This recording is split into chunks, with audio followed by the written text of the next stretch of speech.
Langham Creek World History classes, welcome to my second video detailing World War II. Today we'll look at 29.2, Europe Plunges into War. It's going to look at the actual fighting of World War I. But first, some information. The district has posted online learning on its website, my.cfisd.net. That is your first priority. This stuff that I'm posting on my website is supplemental material. It is to help you understand topics, to go over the textbook that we would read, but it's not required. There's no grades taken. I'm not looking to see who views these videos or who accesses the notes that I post, but for every section that we should read in that textbook, I will post a tutorial video and a Google Doc of notes. So feel free to utilize these things, but they are not for a grade. They are not required, and the district's online learning program takes precedence while we are quarantining from COVID. Okay. Number two, if you could tell your friends about this, that would be great. Anyone that has a world history class at Langham, my class or whomever, it is free to anyone. So text your friends, let them know that these things are available for them. And last but not least, if you have any questions, you can email me. I'll answer them as quickly as I can, as well as I can. Jeffrey.Notton@cfisd.net.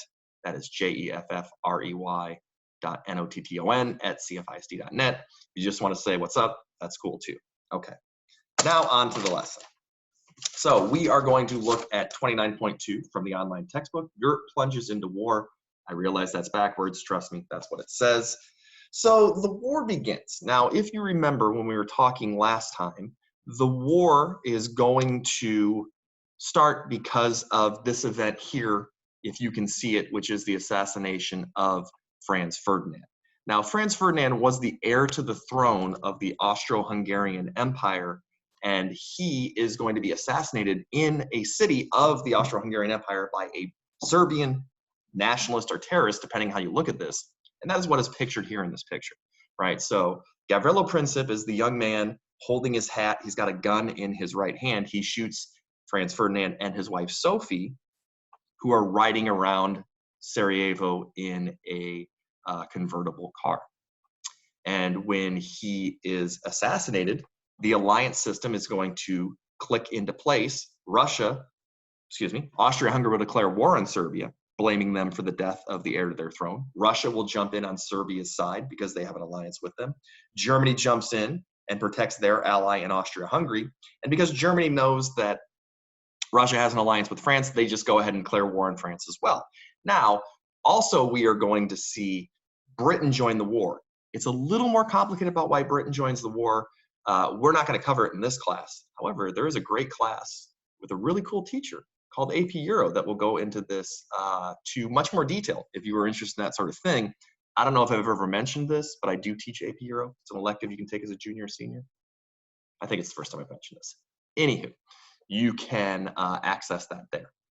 All right, so when the war begins, we have two major participants. Those two participants are best seen here in this map that I'm putting up. We have on one side what are known as the Central Powers. The Central Powers are called that because they are located in the center of Europe. Germany, Austria-Hungary, and the Ottoman Empire will be the main combatants on that side. There are a couple other places like Bulgaria as well, but really Germany and Austria-Hungary and the Ottoman Empire are the most important ones. Now they are going to fight against their enemies who will be known as the Allies. Now the Allies are Britain, France, and Russia. In addition, Italy is also on the side of the Allies. Now, those who were paying attention to the last video might say, wait a minute, I thought Italy was on Germany and Austria-Hungary's side before the war began in an alliance, and they were. But Italy is going to say that their alliance was defensive, that they would protect Germany and Austria-Hungary if they were invaded. They're going to say, they being Italy, that Germany and Austria-Hungary started the war, and so therefore Italy does not need to honor that alliance. That sounds all well and good. The real truth is that the Allies offered substantial land holdings in Austria-Hungary to Italy if they win the war, and Italy thought it had a better deal with the Allies, and so Italy said, I'm going to join those guys. Okay, so now let's talk about enthusiasm for the war. When the war begins, there is great enthusiasm amongst many European peoples, and there are a number of reasons why people are so enthusiastic about the war. Now, that may sound strange to say. Most people, when war breaks out today, they think of war as a last resort, something that should be avoided at all costs unless it's not possible. One of the reasons why we feel that way today is because of how utterly destructive the wars of the 20th century, like World War I, are. But nobody knows that yet. This is the first modern industrial war, and so one of the lessons of the war is really bad. All right, so why are people so enthusiastic? Number one, they believe it'll be quick and fast, right? Europeans have only been engaging in military encounters with colonial armies. They have decisive military advantages, and they always win very easily. And so most think that the war is going to be over by Christmas. The war starts in August of 1914, so if it's over by Christmas, that's 3 months, right? They think it's going to be short, sweet, awesome. They'll return home war heroes. What could possibly go wrong?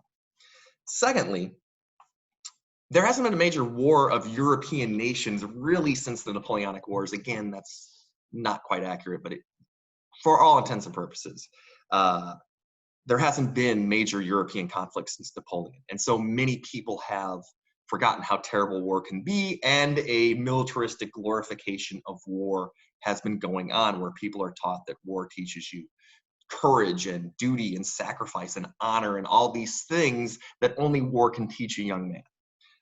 So there is certainly that idea as well. And then number three, I think it's best seen by these quotes that I'll show you that appear on a couple of tests that I have done. So this one right here is a quote from a German student, and it shows like what they're taught in school. So at school, the teachers say it is our patriotic duty to stop using foreign words. I didn't know what they meant by that at first, but now I see it. You must no longer say adieu because that is French. It is in order to say le bois instead. We also have bought a little tin box in which we'll put some small change every time we slip up and use a foreign word. The contents of this little war savings box will go towards buying knitting wool. We must now knit woolen things for the soldiers. And so what this quote shows is that, you know, kids are being taught nationalism in school. One of the effects of industrialization was the creation of public schools run by the government. What does the government want? They want to teach kids to be dutiful citizens of their nation. And so they are going to promote nationalist ideals. And so when war happens, most people are willing to accept, like, this is my patriotic duty to support the war in whatever way that I can. Men are going to go off to fight. Children are going to, you know, knit and do other things to contribute to the war effort. So great enthusiasm all along. So we've got this war breaking out. Everyone's excited for it.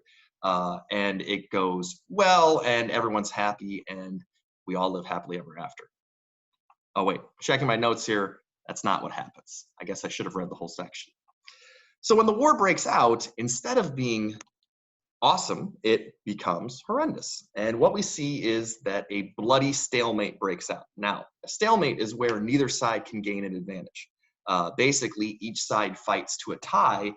Neither side can gain an advantage or lose the advantage. And so all that happens is fighting just continues and nothing changes. No land changes hands. It just keeps going and going and going. And so we are going to see massive amounts of death associated with World War I. About 8 million soldiers and 1 million civilians will die in the 4 years of fighting. It is the bloodiest conflict in human history up to that point. To give you a sense of the scale of the carnage, the American Civil War was considered a horribly bloody event. 500,000 soldiers die in 4 years of fighting of that. So you can see pretty significant increases in the casualties from this war. Okay, so let's talk about the actual fighting.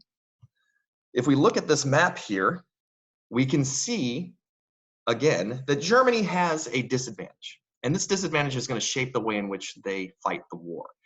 Germany is the only nation that has enemies surrounding them on both sides. They have French and Russian forces on their western and eastern borders. And so Germany is very nervous about this. They devise a war plan to deal with this two-front war. It's called the Schlieffen Plan. And basically the idea of the Schlieffen Plan is that Germany is going to throw all its resources into the war against the French, defeat them within 6 weeks, and then turn their attention to the Russians. Now they believe they can do this because Russia has not industrialized as quickly as other places. They don't have the railway lines to supply troops. and war materials to the border for the fight. And so basically Germany believes they have 6 weeks to take advantage of Russia's inability to mobilize for the war. They'll get rid of the French real quickly, and then they'll fight the Russians by themselves. And it might have worked, except for the French and British forces are going to stop the German army just outside of Paris. Each side will then dig trenches, basically lines of trenches in the ground, and it is here where the war will remain for the next 4 years, right? So trench warfare becomes the way it's fought in the Western Front, meaning the fighting in France between Germany and the Allies. So life in the trenches were, as you might imagine, terrible. There were many hardships that soldiers had to face. The most obvious one is that they were bombarded constantly by artillery from the other side. And so just living under the fear of constant bombardment certainly wreaked psychological as well as physical havoc on the soldiers. The trenches were infested with all sorts of vermin and rats attracted to the dead bodies that were laying in the trenches. There was also disease that would go through these trenches. Spanish influenza, we'll talk about tomorrow, but that was a great epidemic at the end of World War I. And then there was also just the ubiquitous presence of mud. Whenever it would rain, the water didn't drain good out of the trenches. And so what you would see is that there was just a constant state of mud. One of the things that you could look up that I'm not going to show you is trench foot, which is basically where feet would rot away because they were constantly wet. They couldn't stay dry. If you Google image that, you can see what it looks like. It's pretty terrible.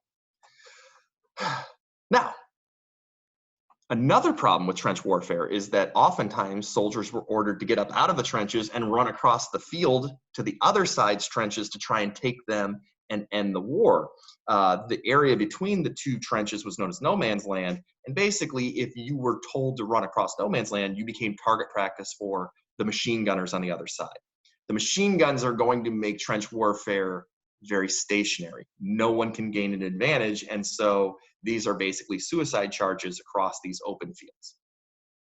Some examples of battles that take place in World War I, and these battles don't take place in just one day like battles used to. They stretch across months.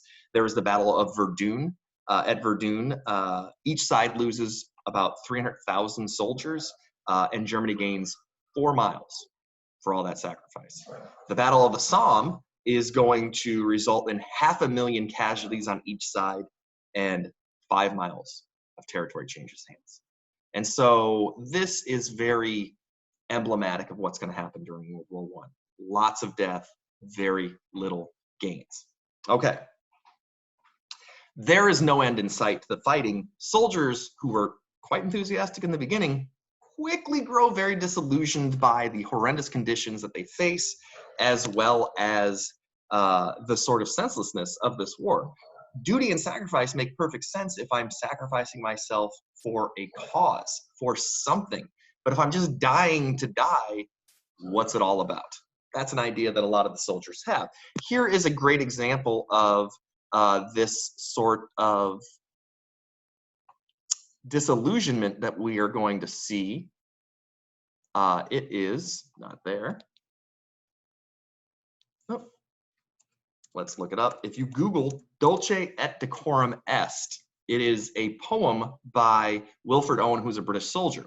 And in it, he describes the effects of a poison gas attack that he witnesses. And basically, he sees one of his fellow soldiers not able to get their mask on in time, and describes the death in horrifying detail, right? He is clearly psychologically harmed by this. You can read the poem for yourself. I would recommend it. It's not very long.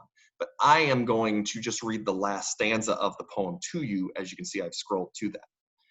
All right, so Owen says, if in some smothering dreams you too could pace behind the wagon that we flung him in and watch the white eyes writhing in his hanging face like a devil sick of sin, if you could hear at every jolt the blood come gargling from the froth-corrupted lungs, obscene as cancer, bitter as the cud of vile, incurable sores on innocent tongues, my friend, you would not tell with such high zest to children ardent for some desperate glory, the old lie, dulce et decorum est pro patria mori. Now, that's in Latin, and what that phrase means is, it is sweet and fitting to die for one's country. So basically that last stanza, Owen is saying, I watched this dude die from a poison gas attack. It was terrible. And if you had seen what I saw, you would not tell children that fighting for your country is proper and great, right? And so you can see the disillusionment in this poem very well. All right, so there is another front where the fighting is taking place. That is the Eastern Front. That's going to be mostly Germany and Austria-Hungary versus Russia. Fighting is not nearly as stationary there. We don't see the trench warfare that we do in the West. But Russia's lack of industrialization is going to cause major problems for them. They will have some initial success, but generally they will struggle. And part of the biggest problem they have is they cannot transport enough supplies to the war effort because they lack industrialization, they lack railroad lines, and they suffer mightily because of that. Russia does have a huge population, and so basically their strategy is, let's just throw a lot of soldiers into the fighting, which means that Russia suffers a crazy amount of lives lost. Really disheartening. In 1915, there are over 2 million casualties. That means killed, wounded, or missing in action. So the war is going very badly for Russia. They are on the brink of collapse by 1916. And in fact, in 1917, they will suffer 2 revolutions, one in February, the other in October, November. The second one will result in the establishment of a communist dictatorship, and Russia will become known as the USSR, or the Union of Soviet Socialist Republics. That'll be a topic we cover sometime next week. Okay, now, last thing, World War I is going to introduce new weaponry that we see during this war. So let's go back to this screen and go here. And if we scroll through 29.2, there's trenches right there. That's not what we want to look at. Here are just some of the new weapons that are produced during the war. Poison gas, which we saw described in that poem. The machine gun, which we talked about. The tank, the submarine, and airplanes are going to be utilized in war for the first time. And so what we are going to see is that this is the first modern industrial war where modern industrial armies fight against one another. Right? They turn the weapons of destruction that they have created against one another, and it results in crazy amounts of death. Right? So these new weapons create the ability to kill lots of enemy soldiers, but it also creates a type of war where people are basically confined to one spot and not able to gain any advantages. So the war will just drag on and on and on. Okay. On that uplifting note, that is it for today. I hope you guys enjoyed this. Hit me up in the comments or send an email and let me know if there's anything I can do for you. Hopefully we'll see each other in person soon. Talk to you in a little bit. I'm out.